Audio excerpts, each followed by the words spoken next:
Hello, beautiful souls. I am Valeria Maritza, your host here at Healing Through You. I am an infinite being of light, and so are you. Today, I have a wonderful guest. Her name is Tenya Eickenberg. She is also an energy healer, and she really focuses on being able to release past traumas and things that are holding us back as women. Well, everybody really, but we hold on to a lot of emotional baggage, and this is one of her specialties. So I am so excited to welcome her in. Yeah, there we go. So I'm gonna bring her right in right now. Welcome, Tina. I am so excited to have you here on my podcast. How are you? I'm doing great. How are you? I'm amazing. Nice fall day outside. A little rain. Yep. Okay, so let's just get right down to it. You're an energy healer, and I want to ask you how did you get into this? Like, did you do this all throughout your life, or is this something that came later? This energy healing originally came into my life probably around 2015, 2016. But it was only acupuncture at the time that came into my life because I was having lower back problems. Um, just trying to work through all of that as naturally as I could. Um, Turns out I had a vertebrae that was actually fusing together on its own, so I had to have surgery to kind of stabilize that. Oh, Um, and apparently I'm one of the few that surgery has done very well for. It was one of the best things I ever did for my lower back. But fast forward to 2018, it was a huge year for our family. Our twins were graduating from high school. My husband and my oldest was graduating from college. We sold our home that we raised our kids in and bought our forever home off of the Chesapeake Bay. And it was just a wonderful, busy, fun-filled year. And I had suffered with anxiety and depression throughout my entire life, off and on, went on medication, came off medication, went to therapy, came out of therapy. It was just a roller coaster all the time. But I learned to stuff and compartmentalize, disassociate. I became a high functioning chronic anxiety and depression filled person. You wouldn't know it from the outside because I kept it together all the time. I didn't have panic attacks, anything like that, until I would get home and then have crying spells or worry moments of just, I need to just step away from everybody. this is And I'm sorry to interrupt. This is so common. It it feels, is, especially for women because we're super moms, super, right, we take care of right. everything. And it's like there's no room to catch our breath, and but we just do it. We just do it because, right? We do. And I think it's common for everybody because if you look at men, how many men do you see feeling their feelings, allowing themselves to be sad or be worried? Like they're okay being mad, right? You see a lot of men show their anger, but you don't really see them show when they're sad, when they're in grief, when they're worried about something, because those are feelings that men are told not to have. Just be a man. Yeah, yeah. Society that like don't show Right. their weakness. Yeah, you're right. Right. And women feel like they have to measure up to that so that they can look strong. And so, yeah, definitely society has trained us as humans to just stuff things down and become robots and do what we need to do to get things done and just quote unquote go with the flow. Yeah, I mean, just out of the top of my head, I can think of like so many people who are in Yeah. that space, and I was there too. You were there, Yep. so yeah, it's so common. Yeah. Problem is, you go with the flow for too long because you're stuffing things down. Eventually, it's going to come back up, and it's going to be horrific for you. and horrific is different for everybody. And how it played out for me was after we moved into our new home and we got settled and things started to quiet down, my anxiety and depression kept knocking on the door like, hello, like, welcome to the neighborhood. We're here to, welcome you. And like, can we come in and talk? They were like the new friendly neighbor that wanted to come in and discuss things and clear the air before we got into a really good relationship type of thing. And I was like, no, I'm really not ready to meet people. Like, it's winter time. I just want to hibernate. And then summer came around and I started smoking again. I started drinking again to minimize how much they wanted to come in and associate with me. I kind of look at them now as like that annoying neighbor that keeps coming around that you just kind of pleasantly um you're cordial with, but you have nothing in common with them. So you avoid you avoid them. Yeah, yeah. And so went through the summer, stuffing stuff down. Fall came, kept doing it. Winter came and we didn't go outside as much, so there wasn't as many opportunities to stuff things down with party favors. Mhm. And by March, I was like, I really need help.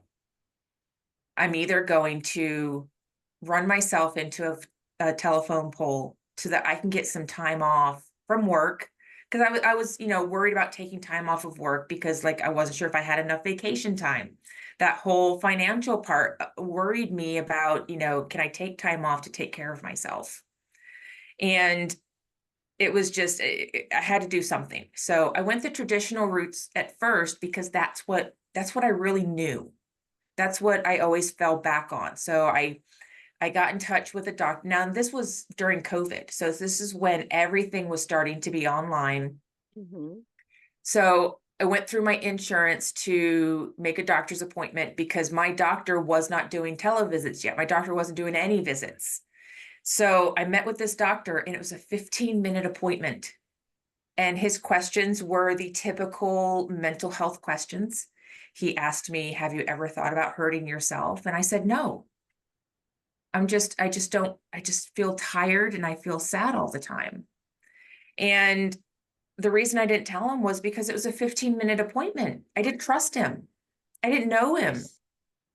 Yes. They ask me those questions, after you have your child, they ask you that for the Yeah, postpartum depression. And I knew what it was. And I'm like, why would I say no? I mean, why would I say yes? Like, I, right, I, I could have that feeling, but why would I say that? Like, I don't want to go into, yeah, it's right. difficult to ask for help. It is because not society, but media, Mm-hmm. movies, TV shows, music have shown us that asking for help doesn't always get you the results that you want. And oftentimes you're kind of pushed away because people don't know how to help you, which is really, really sad in the world that we live in now and the education that we can all receive in mental health, right? So we go to these mental health professionals for a reason. But so it's 15-minute conversation. They asked me what medications I had been on before. I told them. They're like, how do you think they worked? And I told them. They said, okay, well, let's try, the last one you were on. It would also help you to quit smoking. So, it'd be, two birds, one stone. So let's try that. And I was like, okay. And then I found a talk therapist and started treatment. And about 4 weeks into it, my talk therapist was like, okay, I think that you have PTSD from your childhood because of course we had talked about my parents and my upbringing and all that stuff, and she was thinking that that's where all of this was coming from. And it was just the same playbook that I had had with every other therapist. And I love therapy. I think that talk therapy is a wonderful tool, but when you feel like your therapist is coming from a playbook. And it's been the same routine with every therapist that you have ever been to. Now, and I hadn't been to that many, I'd only been to 3 or 4. Um, You already learned that it was a script. right, exactly, exactly. But I had been to therapy sessions with my mom, and they had been very similar. And so she's like, okay, well, why don't we try CBT training? Here's a CBT app that you can download, it's free, and just follow what it says in the app. And I was like, "Oh, this is so not what I was looking for." Uh-huh. I was looking for somebody to help fix me. And a few more weeks went by, and I had the follow up with the doctor, and I was like, look, I don't feel as much worry and anxiousness. I'm still having some crying spells, but they're not like they were. I don't feel as frustrated, but I don't feel happy either. Like I'm just whatever. I'm still tired all the time. And he's like, okay, well, maybe we need to up your medication. Why don't we up it to this? And I'll see you back in 6 to 8 weeks. And now that I remember when I go back, and this really just popped in my head, it was actually not the same doctor I saw the first time. Hmm. Because this was still during COVID. I met with another doctor who was available for that appointment. So it wasn't even the same doctor. And I was like, I got off the phone. I was like, this, this is not going, this is not going to work. This is not what I want. I'm not going to stay on this roller coaster, because I was still smoking. I was still drinking. I was still, you know, just stuffing things down. Mm-hmm. And I sat at my desk and I cried, and I was just like, God, give me something that is going to get rid of this, that is going to allow me to thrive in life instead of just surviving with whatever this is. And I Googled holistic emotional healing once I'd gathered myself up. And the first thing that popped up was the emotion code. Oh, I love the emotion code. Yeah. And I was like, the emotion code. Okay. So I clicked on it, just, doing my research. And I was like, okay, they're going to find emotions trapped somewhere in my body using their fingers, like muscle testing. Huh? And they're going to use a refrigerator magnet to go over the top of their head to release it. Uh-huh. Okay, what Kool-Aid have I had to drink today? And, and, It's and, not I, for everybody. and I was a total skeptic, because I was like, well, I'm not taking any pills. They're not asking me to change my diet. I'm not, I don't have to talk about anything. Uh-huh. Okay, all right. What do I have to lose but like a couple $100 for a session or two, right? So I found practitioner who was on YouTube, and I made an appointment with him, and it wound up being with his wife because she was in training to get her body code certification, which was the second level. Uh-huh. This is with And Dr. Bradley Nelson, right? right, yes. Yeah. Uh-huh. And so she was like, "Hey, I know you booked an emotion code session, but I'm getting my certification. Is it okay if I use the body code on you?" I'm like, yeah, like that's better. Okay. And so she did the session. It was over the phone because she was in Utah. And it was just like, I got off the phone and I was like, oh, I feel better. I feel lighter. Huh. And I just kind of sat with it. I was just like, this is, and I had a list of all the emotions and stuff that she had worked on and what ages they were. And like I looked back and I was like, well, I kind of know where that's from. And Uh-huh. I'm just like, how did she do that? And a couple days went by, and that light feeling started to go away. Mhm. And I fell into that story of, oh, maybe this didn't work. But I got the nudge to try it again. So I booked a session with a different practitioner. I Okay. joined some Facebook groups and found another practitioner that seemed popular in the group. Okay. because everybody was, commenting on her posts and everything. So I made an appointment with her, and she did a session, and she used also a modality called T3, which is now called the belief code through Discover Healing, because they purchased it. So they now have the emotion code, the body code, and the belief code. And so she did a session on me, lasted about half hour, 45 minutes. Got off the phone and I was like, I feel better than I did the first time. Wow, maybe she's better than the other practitioner.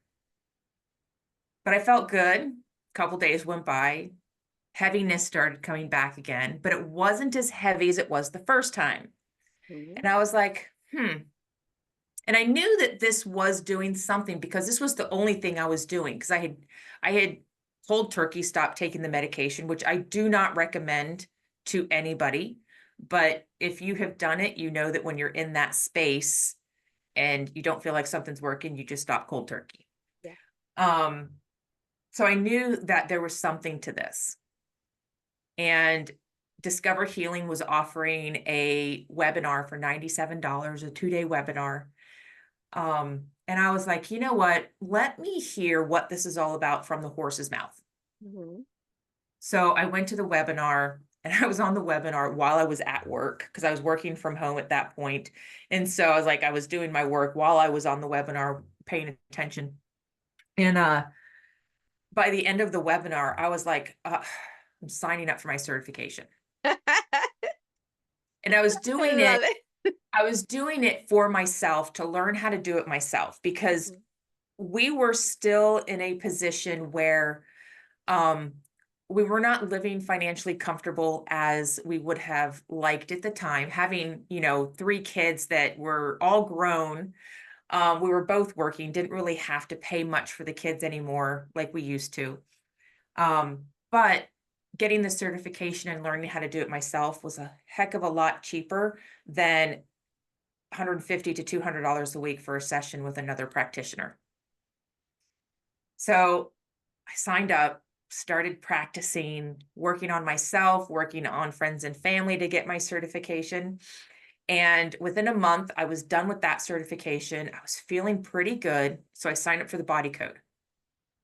I was like, may as well go all the way. And at that point, I was like, you know what? There's other people out there that might benefit from this. So I was like telling people about it on my Facebook page. And so I did the second certification. And then I found another modality called easy entity release. And that was another game changer for me, releasing offensive energies and entities that, like, I had never heard of. But Okay. again, all of this was still new to me. You were It still was, going down that rabbit hole yeah, full force. absolutely. And I was just like, you know what? 2 months ago, I didn't know that I had trapped emotions that could be released with a refrigerator magnet. And now I'm finding entities. I was a little blown away. But by beginning of October, I was I was about 80% healed from my anxiety and depression. I was starting to feel happiness again, and joy and laughter, and it was just this. When I finally released my heart wall, which was just a bunch of emotions that were blocking my heart, I woke up the next day and I was just in this euphoric space. And at one point, my husband even asked me, am I high? Not that I got high at all, but I was just like always this out in outer space, and and I was smiling for no reason, just sitting there. And he's like, "Are you okay?" And I'm like, "Yeah." Like I feel really light and really good. And he's like, "Okay, as long as you're okay." I was like, "Yeah, I'm fine." But there was still something missing. Like I didn't feel 100%. And so I just knew that there was like conscious work, although that's not what I knew that's what it was called at the time. I had to do mind work. And so I was working with a coaching company, and they had stressed, you need to meditate twice a day for 10 minutes. You need to start journaling. You need to start working out every day, this whole list of things that um, successful people do. Because it was one of those coaching programs. Like, you want to be successful, this is what successful people do. And I had tried to meditate before energy healing. I had tried to journal and didn't journal for 10 years before that because my privacy had been invaded when I had journaled as a teenager. And so I didn't journal after that, not realizing that that was traumatic for me. And, trauma is big, trauma is small. Trauma is a big word and trauma gets thrown around a lot, but it is there. And it is different for a 13-year-old than it is for a 43-year-old. But what happens at 13 is carried with you until you're 43 if you don't address it and deal with it. So I did energy work around not being able to meditate, not being able to journal. When you say Um, energy work, you mean the emotion code using Yep. that? Okay. The emotion code, the body code, and the easy entity release. Because when we are in those low vibration states, when we are feeling very sad and very undervalued and unworthy, that is when these energies really take hold. Whether you're trapping emotions or limiting beliefs or energetic toxins or entities or offensive energies, that's when they really take hold. And I learned that so the meditation, the journaling, what was self-care that I was missing. And that's why I teach my clients about energy work and self-care, because when you can do the outside mind work, when you can do the meditation, the journaling, learning to feel your feelings again, setting boundaries with people and yourself, because there's things that you want to accomplish, but there's outside forces that like to say, oh, no, no, no, no, you don't need to do that. You got to set those Sure. boundaries. Having forgiveness, that was a huge one. Showing forgiveness and having forgiveness, especially for my parents, for the way that I was raised. Realizing, even though I had been a parent for 25 years at that time, my parents were new parents when they started becoming parents. They weren't given a handbook. They had to raise 4 kids off of the knowledge that they had. And I can't fault them for that. And I can't fault them for taking advantage of any new knowledge that was presented to them, because they weren't in the headspace to take on that new knowledge. And I'm not making excuses for my parents, because, they did cause emotional trauma and damage that I later had to work through. But I can't fault them for just doing what they knew and not knowing any better. But once I started to do that deliberate daily self-care, I had to make a schedule. I had to make room for it. Everything shifted. And by the end of December, I was 100% cured of my anxiety and depression. I say I'm 100% clean of chronic anxiety and depression, because it's never come back. I still have worry. I still get sad, but I don't hold on to it anymore. It takes about Did 30, 40 this, seconds. that's amazing. You did this through the self-care and doing the work on yourself from Yeah. the webinars that you took and things. Yeah. Yeah. I mean, and this was all through learning Mm-hmm. energy work. I mean, it wasn't like I was proficient at it even by December. It was, it was still something that I was learning and practicing through, but I had never felt the way I felt when I released it all.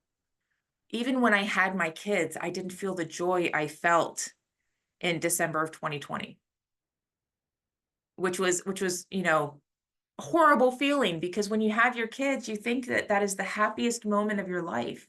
When you get married, you think those are such joyous occasions. But I didn't feel the joy I felt when all that negative energy was gone and it was filled with good things, with happiness and joy and gratitude. I It love was that. life-saving and life-changing for me. Yeah, I really, really love that you are sharing your really tender story. But you're saying, I wasn't proficient. I was still learning. So that really gives a lot of hope to people who might want to try whatever rabbit hole they're going down Right. Yeah. and know that you don't have to know it all. You just have to start somewhere to and Mhm. if it's resonating with you, if it's working for you, then you go ahead and do it. Amazing. Yeah, and yeah, like you said, just start somewhere. Hmm. Energy healing may not be where you feel like starting, which is perfectly fine, but start somewhere. Mindset work works. It really does. But when you compare it with energy healing, it catapults it to a new level because you're getting rid of those blocks much quicker. And I know that this is still very new and very woo woo, but energy healing has been around for thousands of years. For I sure. feel Yeah. like these modalities, even new ones that keep coming up, have been done before, but it's a lost art. Yeah, for sure. It And feels like it's been carried, like, it's like the ancestors' secrets, and then everybody's like, oh, that's, doesn't work. Let's go through this other path, and you forget about it. But now right. it's all coming back in all Yeah. different venues, Yeah. And science is starting to catch up with it as well. finally.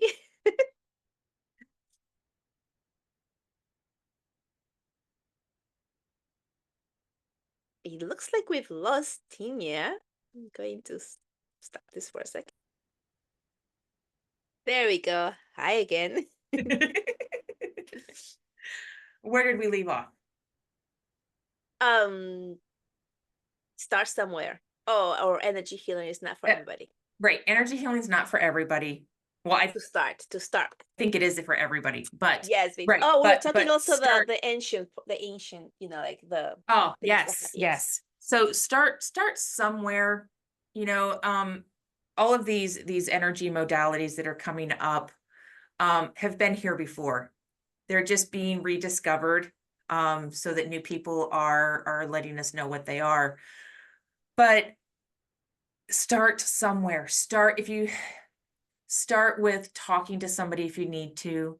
Start with journaling. If you're afraid that it's going to be read, get one with a lock so that nobody can get into it. But start somewhere. And if you don't feel like you're in a place where you're going to get support, because that is, again, a huge factor in your healing journey is having support. My husband was not a believer in energy healing when I started. My kids were not. And, but they supported me. They're like, if you think it's going to work, you're not hurting yourself by doing it. You're not ingesting anything that's going to hurt you. Just go with it. And it it's like I said before, it's been a lifesaver for me. Amazing. What did you start? When did you decide to start sharing this as a coach in teaching or helping people with the modalities that you learned, becoming a Yeah. practitioner? Yeah, August of 2020, when I finished my body code certification, and I was just like, you know what, there are so many people out there, and I gravitated towards women because that's just at the time who I felt comfortable with. But at this point, I work with both men and women, Hmm. and it, I just knew that talk therapy did not work for everybody, that lots of people were struggling. And so I just took the leap and started telling people that, hey, I'm starting a business doing this and we'll see where it goes. Um, and I just did a podcast with my kids to kind of get their perspective on the last 4 years, how it was before I started healing, how it is now. Um, and my one daughter was like, "Well, I thought it was going to be like, Mary Kay or Pampered Chef or, one of the at-home businesses that I had done before, that would last a year or so, Uh-huh. and they're like, obviously this is not just a phase for you. This is something that I love doing. This was, something that I felt I really needed to share. And if clients see how I healed, if they see that, oh, well, maybe there's a chance that I can heal, but I'm not the right practitioner for them, I encourage them to find one that is. Yeah. Don't stop researching, don't stop reading, don't stop trying to find what is going to allow you to thrive in life. Right. And just follow your heart, follow your gut. Absolutely. This is one of the reasons that I do this podcast and I bring in so many different practitioners. A lot of them do very similar things to what I do.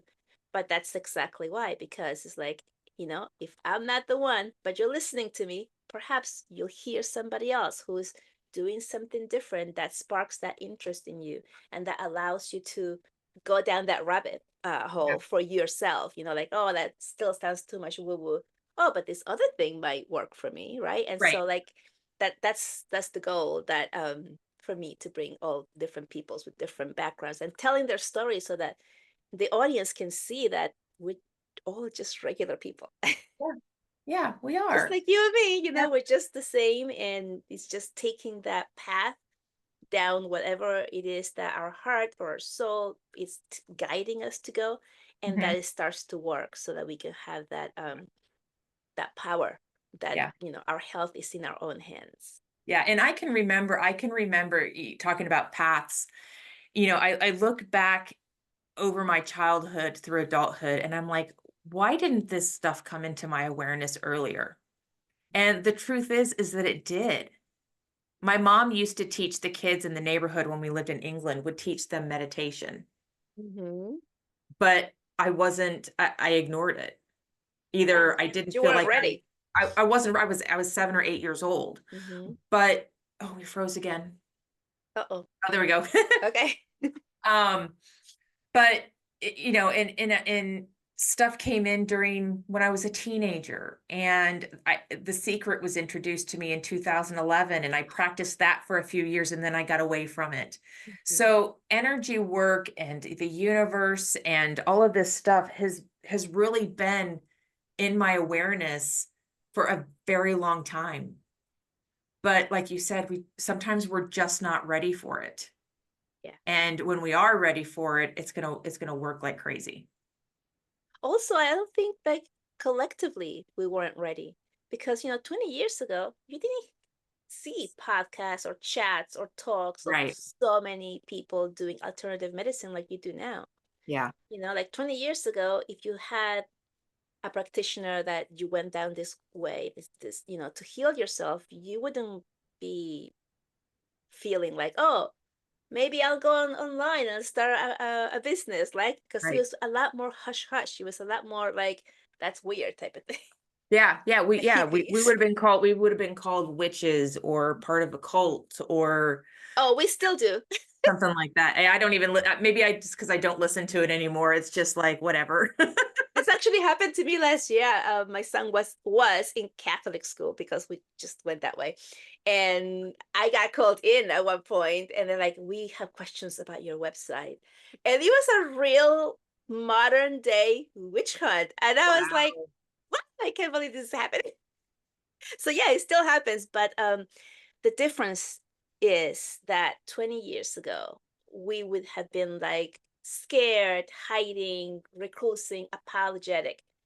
But now we're like, I mean, at least for me, I was like so grounded in what I knew and what I was Right. doing Right. that it didn't phase me. I mean, yeah, it bothered me because, he's still human, but Right, right, um, exactly. Yeah. but I still held my ground with love and light of like, hey, this is what I do, and this is Yeah. working, and I'm helping Yeah. so many people, and Yeah. so yeah, so we left the school. Obviously, it Yeah. was not a Yeah. good I mean, you match. can't, right. I mean, they can't force their beliefs on us and vice versa. But the difference is that we don't want to force our beliefs on them, right? Right, exactly. Yeah, and it's interesting because I never spoke ever about what I did there, but Yeah. they went looking, Yeah. right? And then they were like, "Oh, Yeah. we don't like this." Like, okay, Well, it came into someone's awareness who needed yes, it.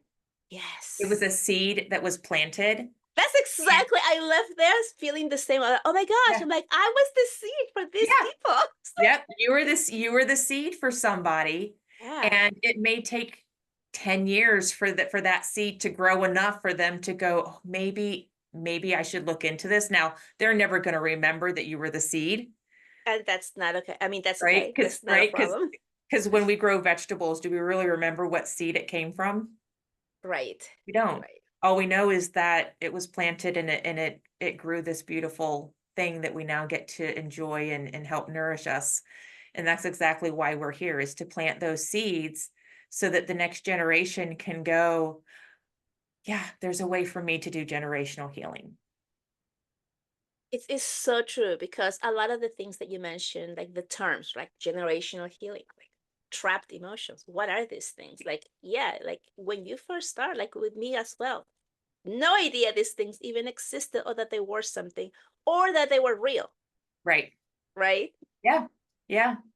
So, My favorite quote is believing is seeing, seeing isn't believing. yeah, yeah, I love that. And just because we can't see it doesn't mean it doesn't exist. It Yeah. just means that the science isn't there to show it on a piece of paper. Mm. So, how does your family feel now that you're actually helping others doing this? I know your kids were like, "Oh, we thought it was going to be like a phase, but now it Yeah. isn't."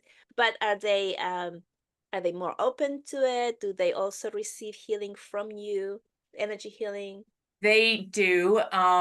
My husband will ask me more often to work on something. If he's got a headache at work, he'll text me and go, "Hey, I've got a headache. Can you work on it?" My kids quite aren't there yet, but they have said that like if I find out that they're sick, I'll text them and be like, "Hey, why didn't you tell me you were sick? I could have worked on it." And I'll run an auto program for them that just helps clear stuff in the background. Or I get an email saying, a CVS receipt because they use my phone number to get the discounts, and Uh-huh. I'll just text them and go, "I worked on that." Um, so while they are open to it, they're not forthcoming about asking for help with it, but that's okay. Yeah, yeah, They're on their journey, and I struggled with that for the first couple years of being an energy healer. I'm like, why won't they let me work on them? Because all three of them were suffering with their own form of anxiety, and but they chose their path on how they were going to deal with it, and it's mostly healthy, not exactly what I would choose for them, but it's their path. yeah, And they're not hurting anybody, they're not hurting themselves, and so I just support them in any way that I can. yeah. And sometimes it's just because you're their mom. Yeah, Yeah. My right, son, exactly. yeah. Yeah, my son also he had um anxiety and he would like what's the word he would humor me but like Yeah, not much, and I actually got him a program from Eden Medicine, Dana Eden. I don't know if you've heard about her. yep, yep, She's amazing, and they had a children's program, so I bought it for him, and we did do it together, and he loved it, and he was all in because he was a mommy. right. Yeah, And it was like, this is exactly what I do. This is like, yep, like I know these things that they're teaching, but they're gearing it to the kids. And he felt special and he was a mommy. So he was open to receiving through that. And it's like, hey, and this is exactly what I'm talking about. Like, if the person in front of you is not it, it's okay. yeah, Find someone else because the goal is for you to get help, right? right, And to right, get healed and Yep. thrive in life. Yeah. Yeah. Yeah. I will say that I hope that everybody learns to put themselves first. Yes. That Oh, that's such a everybody hard one. that everybody really looks at their schedule and figures out where can I fit time in for me. When I first started doing self-care, it started with um now my kids were adults and I worked an hour away from home at the time, but I would leave an extra half hour early so that I could make sure that I meditated before I walked into work, or I would go for a walk in the city before I had to start work. I had to look at my schedule and figure out where can I fit in meditation and journaling and all this other stuff. And that's why it worked. That's why I was able to stick to it because I made it a priority. I made me a priority. And for those who are out there thinking or feeling like I don't have any time, I was there too. When I Mhm. started, I hired a coach to help me, and she said you need to meditate for like 30 minutes a day. And I was like, I have 30 minutes. And I really, truly believed that I didn't have 30 minutes. I had a young child. I took care of him. I had a full-time job. I was exhausted, and when you need healing and you're feeling like life is you don't really Yep. have any energy to do anything. Right. Right. Yeah. And she's like, Right. you have to. And I was like, and then I did. And it took me about 8 days to get the routine Mhm. because I had made myself indispensable. Right. Like, Right. no one can do it like mommy. And so it was tough. Like, I would like, okay, I'm going to go meditate. And there would be like, child crying at the door, noises outside my door, like loud, all these things. And I just kept doing it. Yeah. It was interrupted. But Yeah. then I realized, like, after a week, like, the noises had come down. My son realized that, oh, it's only half hour, mommy will be right back. Yeah. My husband realized that screaming right outside my door, telling my son that mommy's meditating was not helping. I know I used to go into our walk-in closet, which was like because when you would walk in if I did it in my room, because I had a base or rooms in the basement, you could hear people walking in the living room. So I moved it to the walk-in closet. I got the headphones, like the noise Yep. canceling headphones, and because I wanted to do it in silence. I didn't want to do guided meditation. I wanted to do Uh-huh. silent meditation. And I just, like, did as much as I could to, like, drown I stuff a blanket underneath of the door jamb, which is I didn't have little kid I mean, I had like I told you before, the cats would come and cry at the door, and I would have to start blocking them out of the basement completely because they were worse than a two-year-old, I think. But we did Yeah. what we had to do. We did what we knew we needed as hard as it was, as Hmm. difficult as it was to make those changes. Yeah. It's like We you made a realized decision and you did yeah, it. Like, I'm yeah, going to make it work. yep. Yeah. Yeah, and for those who say, "I can't meditate," start with a minute. We all know, those of us who are regular meditators all know that even sitting for 1 minute when you've never meditated before is going to be hell. Oh, for sure. It's gonna be, because it's gonna feel like an hour. You're gonna keep feeling like you need to check to make sure you set your timer but I promise you, you do that for a week and you'll be able to do 5 minutes the following week. It's So because we're so used to the social media, the all of the things that are around, and yeah, then when you go quiet, it's like I can't be quiet. yeah, Like it's scary to it be is. there in that space. It's scary, yeah, because you have all these thoughts that start running through your mind, and you're just like, I thought meditation was about not thinking. And just so you know, even if you think about not thinking, you're still thinking. So Right. just let the thoughts come in and acknowledge that they're there, and then breathe them out. You can Yeah. always come back to those thoughts and go, "Why was I thinking that?" Yeah, yeah. That's one of the things too that I thought that you have to have no thoughts. You have to be like empty, and it's literally impossible to do that. Mhm. It You is. know, it's That's why like it's that's why meditation can be so frustrating Yeah. because people are led to believe that you're supposed to sit there in silence and do nothing. Hmm. Well, the doing nothing is not really moving, not doing tasks. It's not having thoughts. Yeah. It's just being. It's just being. It's Just be best being. in the moment. Hmm. Lovely. Well, this has been amazing. How can people get in touch with you? Designyourexistence.com, Okay. and design your existence on all social medias. I do have a TikTok, but it's not active. But yeah, I'm all over social media at Design Your Existence. Okay. Well, I will put all of your handles down on the description, so make sure that you go down there and check it out so that you can find Tenya, um, and follow her, get in touch with her, anything you need. Is there anything that you would like to share that I didn't ask you or that is coming up for you? Like, oh, I really would like, people, leave people with this last thought. Yeah, I'll leave you with you're worth spending your time on. Your time, your money, your heart. Put yourself first. It's not being selfish when you're doing it so that you can be there for others. I love that. Very, very direct and so needed because that's what it feels like, like I can't Hmm. because that's selfish. That's Yeah, amazing. thank you. Well, thank you so much. I'll say goodbye now. And we'll see you next time. I hope everybody really enjoyed this chat. I thoroughly did. It was amazing. So Thank you. thank you so much. Bye. So, if you like the content of this podcast and you're getting a lot out of it, I'm going to ask you to please subscribe, leave a comment, let us know how this chat landed for you, and share so that more people can get this type of information out there. With that, I leave you with so much love and light for you. Until next time. Bye bye.